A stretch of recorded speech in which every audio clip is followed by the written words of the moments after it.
Hi, it's Elise Hu with TED Talks Daily. TED is on vacation this week, so here's something a little different. It's a new addition to the TED family of podcasts called 20,000 Hertz.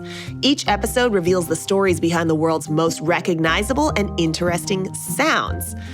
Y'all, this one is awesome. You know those movie trailer voices that go, "In a world"? Well, there's a whole story behind blockbuster trailer sound design, and you're about to learn that history. If you like what you hear, check out 20,000 Hertz, wherever you listen to podcasts. You're listening to 20,000 Hertz. I'm Dallas Taylor. When you think about how a movie trailer sounds, what comes to mind? Does it sound something like this? In a land of eternal beauty and infinite mystery, a legend was born. This is the trailer from the 2000 film Crouching Tiger, Hidden Dragon. In it, you have all of the ingredients of a classic trailer. The story of a warrior. Including the legendary voice of Don LaFontaine. Crouching Tiger, Hidden Dragon. The only thing that could possibly take this trailer over the top is the classic intro, "In a World." In a world without gas. In a world that's powered by violence. In a world of falafel. This is the classic recipe for a movie trailer, right? Well, not really. Movie trailers don't really sound like that anymore. A boomy voice of God is pretty rare nowadays. Trailers now really sound a lot more like this.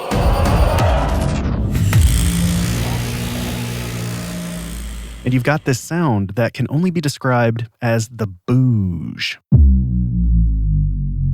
You know, the booge. You usually hear it before or after the more obvious blah. And after listening to this episode, you'll start hearing the booge everywhere. The booge is a term that I think we just made it up. It's the term that we use for the subwoofer shaking low frequency drops that usually happen at about the peak of some catastrophic event in a trailer. That's Craven Morehouse, co-creator of The Auralnauts. It's a YouTube channel that uses sound to make fun of and recontextualize films and trailers. We like to make sound a little more transparent to the point of creating something comical, but also to highlight how important sound can actually be. The booge can also be called a bass drop or a sub drop. Today, you can count on the booge occurring in just about every suspenseful action movie trailer. I'm going in.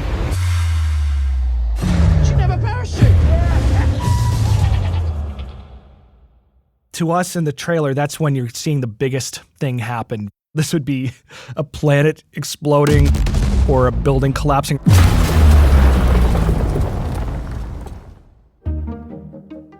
So why do so many trailers use the booge and other super aggressive sound effects? You have to consider that trailers are a form of advertising. That's James DeVille, a music professor at Carleton University. His project is called Trailorality, and it studies the effects of music and sound in movie trailers. As a form of advertising, they're convincing people of going to movies. Sometimes they're good, sometimes they're not so good, though, and people should be aware of the power of music and sound in trying to persuade them. The movie industry brings in around $40 billion a year, and that's in the US alone. It's a giant, highly competitive business. Every second of sound and music is maxed out to keep your attention.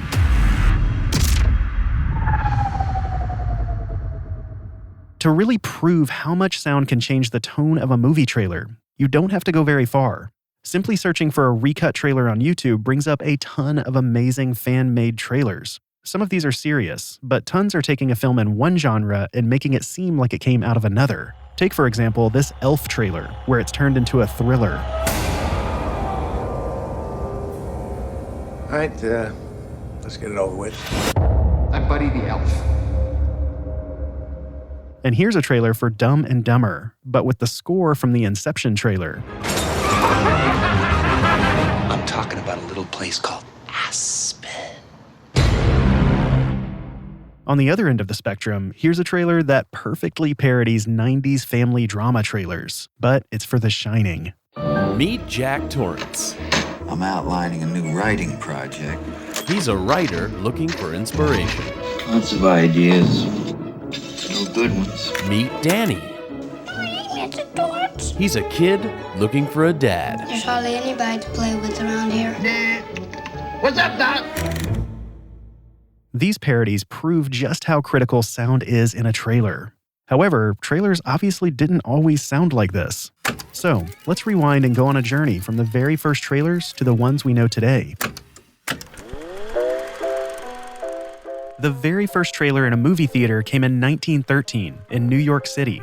Interestingly, this trailer wasn't even for a movie. It was for a Broadway musical called The Pleasure Seekers. But this idea of creating a trailer quickly swept the movie industry.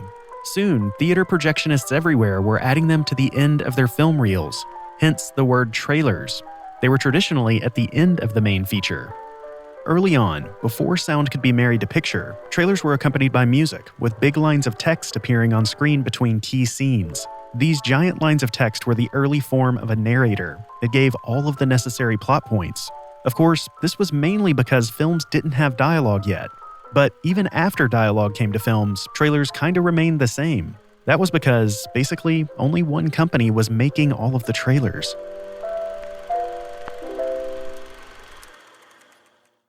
In the 1920s, even before sound, there was one company that managed to gain a monopoly by signing various studios to create trailers, the National Screen Services, NSS. So by the time sound comes, they're creating most of the trailers. With the addition of sound and films, the NSS added an iconic element to trailers: voiceover narration. Casablanca, city of hope and despair, located in French Morocco in North Africa. The meeting place of adventurers, fugitives, criminals, refugees lured into this danger-swept oasis by the hope of escape to the Americas. But the NSS was formulaic. The narration, music, and titles all looked and sounded the same. There was a fairly strong uniformity across the boards, and the kind of music that they would use starting in the 30s then tended to be very dramatic, but these were also tracks that would wander from one trailer to another. Everything changed when the NSS lost its monopoly. This was around the mid-50s when boutique trailer houses started popping up. This new competition pushed trailer editors to get more creative. Pardon me, sir, but what are you looking at? Is that by any chance the picture called The Pink Panther? They would contract out sound and music from independent producers of music. The trailer house then would license the music they need for the trailer. They would produce the trailer and then send it to the studio. Fast forward to the 80s, and suddenly the same booming narrator voices are popping up everywhere. There were two voiceover artists who had probably 90% of the market in the 80s and 90s and in the 2000s. Hal Douglas and Don LaFontaine. I'm sure you'll remember these voices. This is Hal Douglas. Men in black, protecting the earth from the scum of the universe. And this is Don LaFontaine. Arnold Schwarzenegger. Terminator 2, Judgment Day. This time, he's back. For good. These two voices dominated trailers for decades. But from the year 2000 to 2010, these voice of God type of narrators pretty much disappeared. The movie industry had used this formula for so long. It was becoming so obviously cliche to both the public and the film industry. It was Jerry Seinfeld that might have been the one to finally kill off the classic movie trailer voice. The trailer for his 2002 film Comedian basically made fun of the entire trailer industry. It starred none other than Hal Douglas, poking fun at himself. In a world where laughter was king. No in a world, Jack. What do you mean, no in a world? It's not that kind of movie. Oh? Okay. In a land that... No in a land either. In a time... No, I don't think so. In a land before time. It's about a comedian, Jack. The other thing that killed narration in trailers was the internet. Before YouTube, people only really saw trailers at the movies. They only had one shot. The narration helped audiences get the story in a single viewing. Today, we tend to watch trailers multiple times. There's a lot less need for narration. So now, because of all this, the sound effects and music started to take a more prominent place in trailers. For example, that iconic bwah noise you've heard in every trailer since inception. It has a ton of variations.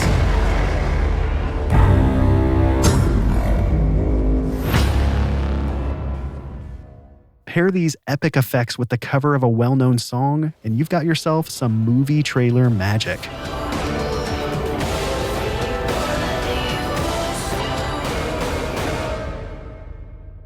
The world. To get people on board with this trailer, we're going to recontextualize something to get you excited. So oftentimes people will do orchestral or symphonically, trailerized versions of a popular song, and usually an unexpected song.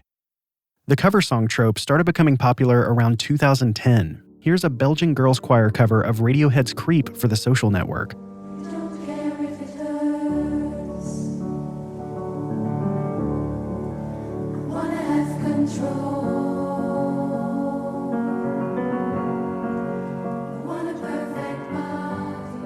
That was perhaps the cover song that really started that revolution.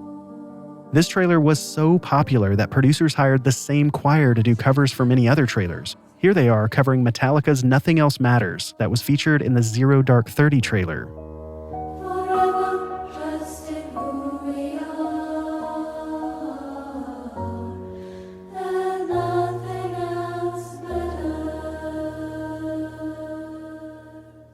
And here's Gang of Youth covering David Bowie's Heroes in the Justice League trailer.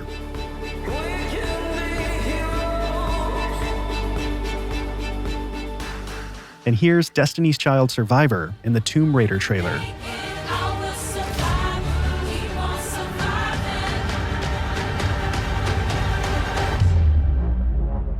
Now, when I hear it, I think, not again.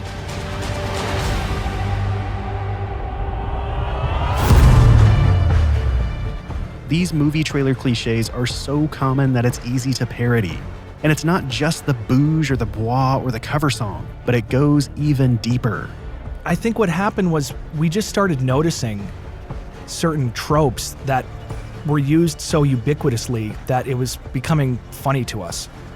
Trailers have become so formulaic that Craven and his Auralnauts partner Zach Kuntz decided to pack them all into one glorious mega parody trailer. In some ways, we're trying to make a commentary that does have some comedic value, but also gets people possibly interested in what the function of sound is. In the 80s and 90s, trailers were dominated by deep, gravelly voiced narrators. Now, we're in a sea of bwahs and booges. We just were thinking that people were leaning on that sound effect just too hard. But there is no denying how cool it can be when it happens. You feel it in your core. Our brains are wired to have a survival response to strong, low frequencies. Low-frequency sounds trigger fear responses, like rumbling thunder or a lion roar. But how exactly is this sound made? The fundamental of most booges are made by some sort of basic wave, a common choice being a sine wave, which has no harmonics. Then you give it a nice, smooth pitch down. But you could also use a square wave, a sawtooth wave, or a triangle wave. But that's just the bones of booge creation. Sound designers can make them a bit punchier by adding a kick, a bit more aggressive by adding distortion, or you could add a chorus or double it. The booge possibilities are seemingly endless. Craven and Zach made a YouTube video called How to Make a Blockbuster Movie Trailer. In it, they explore all of the tropes you tend to see in a modern trailer. Of course, we have the booge, but as they dove deeper into these sonic tropes, they discovered more and more. So right out of the gate, we start with the single note trope, which feels like a good way to get the viewer on board with something that is possibly foreign to them. So right at 8 seconds, we introduce another sound effect beyond the single note, which is the low bois. Usually the low bois is sort of the call and response to the single note trope. Dialogue has its tropes too. So the thing that we're trying to juggle here, obviously, with adding dialogue is to give the viewer the impression that this template crosses many levels. Have you ever wondered about this particular thing? Because it turns out that that thing is real. At about this point in the trailer, oftentimes the music that has been following, the action thus far in the trailer then blossoms into what is a recognizable cover of a song that typically has not been covered before.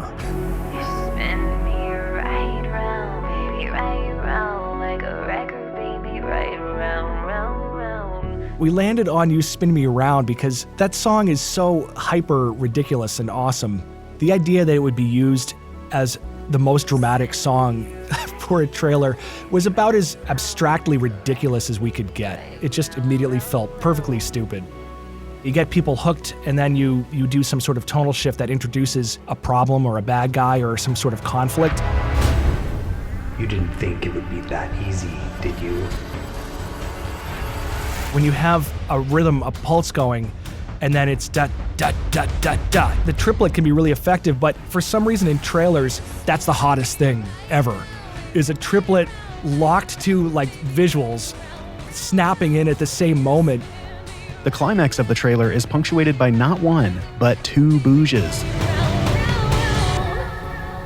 I don't think I'm the one. I'm not the person who can stop this thing. You are that person. Now take my hand! Run! It's like, why a second bouge? That's as ridiculous as it can get. After the double bouge rise, it's time to start bringing this trailer home. So of course everything has to build to a head. The music will pause, breathe for a minute, and usually within that breath, sonically, there's a character bite. For every action, there's an equal and opposite reaction. We went with the secondary statement from a bad guy. I am the reaction. And then give you that last single note smash in the face for the title reveal. One final iteration of the chorus, which even feels more stupid.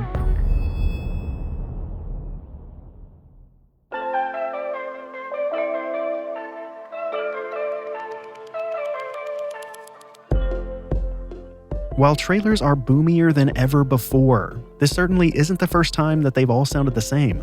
The 30s had many of the same overly dramatic music tracks. The 80s and 90s were dominated by two deep, aggressive voices. Today's trailers have the bois and the bouge. With that in mind, what will future trailers sound like? I'd like to see more original music and music that doesn't sound like it's taken off of the shelf and reused. Usually what happens is somebody does something way outside the box, and then people latch onto it, and then it just becomes the new thing that people are doing. I can almost imagine some movie trailer producers watching that video and saying, okay, these guys just blew it for the next 6 months for us.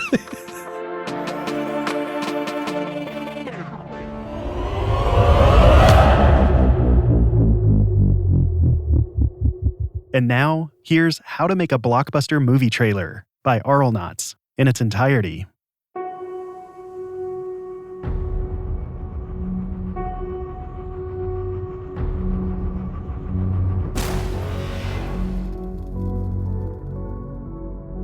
Have you ever wondered about this particular thing?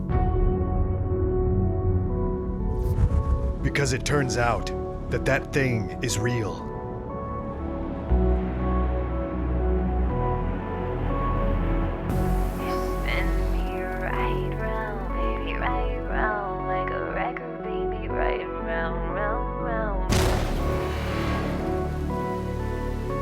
That thing I referred to earlier? Well, it's happening, and it will destroy us all.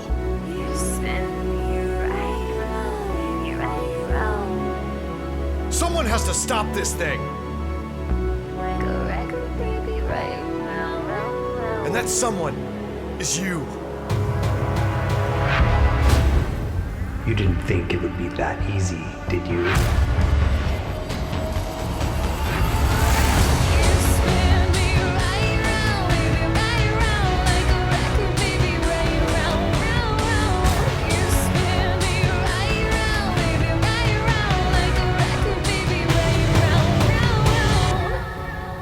I don't think I'm the one. I'm not the person who can stop this thing. You are that person. Now take my hand! Run!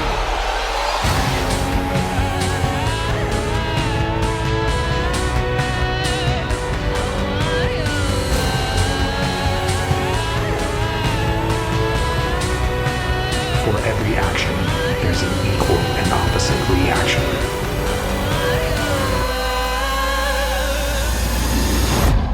I am the reaction.